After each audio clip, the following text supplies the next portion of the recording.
Hi hello ನಮಸ್ಕಾರ welcome back to my channel. ನಾನು ಚೆನ್ನಾಗಿದ್ದೀನಿ, ನೀವು ಚೆನ್ನಾಗಿದ್ದೀರಾ ಅಂತ ಭಾವಿಸ್ತೀನಿ. ಇವತ್ತು ನಾನು ಜನವರಿ 2ನೇ ತಾರೀಕಿನ ವ್ಲಾಗ್ನ ಇವತ್ತು ಹಾಕ್ತಿದ್ದೀನಿ. ತುಂಬ ಕೆಲಸ ಆಯಿತು, ತುಂಬ ದಿನದಿಂದ ಎಡಿಟ್ ಮಾಡಿ ಹಾಕೋಕ್ಕಾಗಿರಲಿಲ್ಲ. 2ನೇ ತಾರೀಕು 1ನೇ ತಾರೀಕಿಗೆ ಹೋಗೋಣ ಅಂತ ಅಂದ್ಕೊಂಡಿದ್ವಿ. 2ನೇ ತಾರೀಕು ಆಯಿತು, ಅದು ತುಂಬ ಬ್ಯುಸಿ ಇದ್ವಿ 1ನೇ ತಾರೀಕು. ಆ್ಯಂಡ್ 2ನೇ ತಾರೀಕು ನಾವು ಹೋಗಿದ್ದು ಹಂಪಿ ವಿರೂಪಾಕ್ಷೇಶ್ವರ ದೇವಸ್ಥಾನಕ್ಕೆ. ಅದು ನಮ್ಮ ಮನೆ ದೇವರಾಗಿರೋದ್ರಿಂದ ತುಂಬ ದಿನದಿಂದ ನಾವು ಹೋಗಬೇಕು ಅಂತಲೇ ಅಂದ್ಕೊಂಡಿದ್ವಿ, ಆದರೆ ಹೋಗೋಕ್ಕಾಗಿರಲಿಲ್ಲ.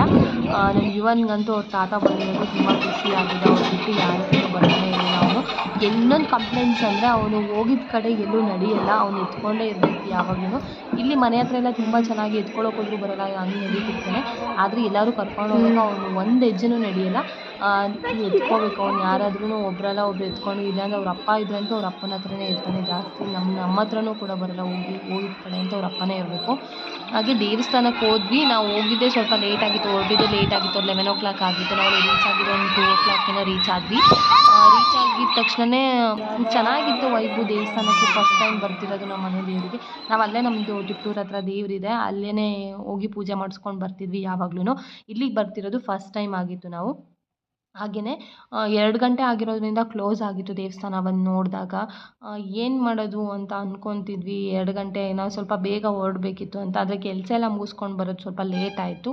ಹಾಗೆ ನೋಡಿ ನಾನು ಅಲ್ಲಿನ ಒಂದೊಂದು ಕಲ್ಲುಗಳ್ನು ನೋಡ್ತಿದ್ದೆ, ಯಾವ್ಯಾವ ವಿಗ್ರಹಗಳನ್ನ ಇದೆ, ಎಷ್ಟು ಚೆನ್ನಾಗಿ ಮಾಡಿದ್ದಾರೆ. ಹಿಂದಿನ ಕಾಲದಲ್ಲಿ ಕಲ್ಲಲ್ಲೇ ಕೆತ್ತಿರೋದು, ಇದೆಲ್ಲ ಫುಲ್ ಕಲ್ಲಲ್ಲೇ ಮಾಡಿರೋದಂತೆ. ಅಷ್ಟು ಚೆನ್ನಾಗಿ ಮಾಡಿದ್ದಾರೆ. ಆಗಲೇ ಏನು ಆಗಿನ ಜನಗಳನ್ನೇ ತೊಗೊಂಡು ಆ ಥರ ಕೆಲಸ ಮಾಡಿಸಿರೋದು. ಎಷ್ಟು ಚೆನ್ನಾಗಿ ಇಲ್ಲಿನ ಕಲ್ಲುಗಳನ್ನೇ ಕೆತ್ತಿರೋದು. ಹಾಗೆಯೇ ಮುಗಿಸ್ಕೊಂಡು ಅಲ್ಲಿಂದ ತುಂಗಭದ್ರಾ ನದಿನ ನೋಡ್ಕೊಬರೋಣ ಅಂತ ಹೋದ್ವಿ. ಈ ಸಲ ಮಳೆ ಇಲ್ಲ ಅಂತ ಅಂದ್ಬಿಟ್ಟು ಸ್ವಲ್ಪ ಕಡಿಮೆ ನೀರಿದೆ ಅಂತ ಅಂತಿದ್ರು, ಅದಕ್ಕೆ ನೋಡ್ಕೊಬರೋಣ. ನಮ್ಮ ಅಪ್ಪ ಬಂದಾಗಲೆಲ್ಲ ತುಂಬ ಜಾಸ್ತಿ, ತುಂಬ ನೀರೆಲ್ಲ ಉಕ್ಕಿ ಉಕ್ಕಿ ಹರಿತಿತ್ತು ಅಂತ ಹೇಳ್ತಿದ್ರು. ಅದು ಚೆನ್ನಾಗಿತ್ತು. ಹಾಗೆ ಇಲ್ಲಿನ ಕೊಳನೂ ಕೂಡ ಚೆನ್ನಾಗಿತ್ತು, ಅದನ್ನು ನೋಡಿದೆ. ಇಲ್ಲಿನ ದೇವಸ್ಥಾನಗಳಿಗೆ ಕೆಲವು ಚಿಕ್ಕ ಚಿಕ್ಕ ದೇವಸ್ಥಾನಗಳನ್ನ ಹಂಗೆ ಬಾಕ್ಲಾಕ್ಬಿಟ್ಟಿದ್ದಾರೆ, ಪೂಜೆ ಮಾಡಲ್ಲ ಅದನ್ನು ಅಂತ ಅನಿಸುತ್ತೆ.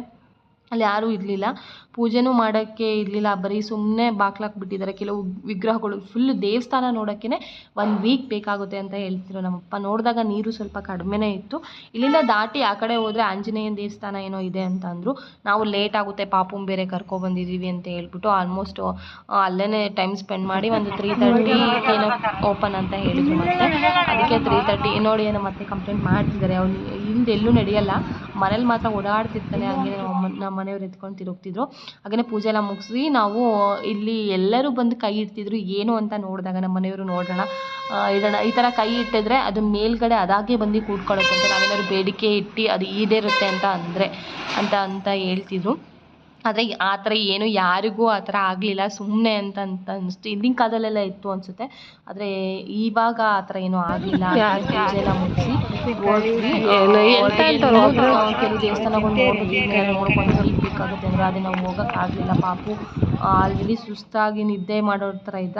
ಹಾಗೆಯೇ ಕಲ್ಲಿನ ಕೋಟೆಯನ್ನು ನೋಡ್ಕೊಂಬರೋಣ ಅಂತ ಹೇಳ್ಬಿಟ್ಟು ಲಾಸ್ಟ್ ನೋಡ್ಕೊಂಡು ಹಂಗೆ ಹೋಗೋಣ ಅಂತ ಹೇಳ್ಬಿಟ್ಟು ಕಲ್ಲಿನ ಕೋಟೆ ನೋಡೋಣ ಅಂತ ಹೋಗಿದ್ವಿ. ಹಾಗೆಯೇ ಹೋಗ್ಬೇಕಾದ್ರೆ ಅಲ್ಲಿಂದ ಒಂದು 5 minutes ಆಗುತ್ತೆ, ಕರ್ಕೊಂಡು ಹೋಗ್ತಾರೆ. ಅಲ್ಲಿ ಇವಾಗ ನೀವೆಲ್ಲ 50 rupees ನೋಟೆಲ್ಲ ಏನು ನೋಡ್ತೀರಾ, ಅದು ಇಲ್ಲಿನ ಕಲ್ಲಿನ ಕೋಟೆ ಅಲ್ಲ, ಕಲ್ಲಿನ ರಥ ಅಂತ ಇದೆ ನೋಡಿ, ತೋರಿಸ್ತೀನಿ. 50 rupees ನೋಟಲ್ಲಿ, ಹಳೆ ನೋಟಲ್ಲೆಲ್ಲ ನಿಮಗೆ ಕಾಣಿಸುತ್ತೆ. ಹಾಗೆಯೇ ಇಲ್ಲೇನು ತುಂಬ ಚೆನ್ನಾಗಿ ಮೇಂಟೈನ್ ಮಾಡಿದ್ದಾರೆ, ಚೆನ್ನಾಗಿ ಕ್ಲೀನಾಗಿತ್ತು ನೋಡಿದಾಗ. ಈ ವ್ಲಾಗ್ ನಿಮ್ಗೆ ಇಷ್ಟವಾದರೆ ಲೈಕ್ ಮಾಡಿ, ಶೇರ್ ಮಾಡಿ, ಕಮೆಂಟ್ ಮಾಡಿ. And take care and bye.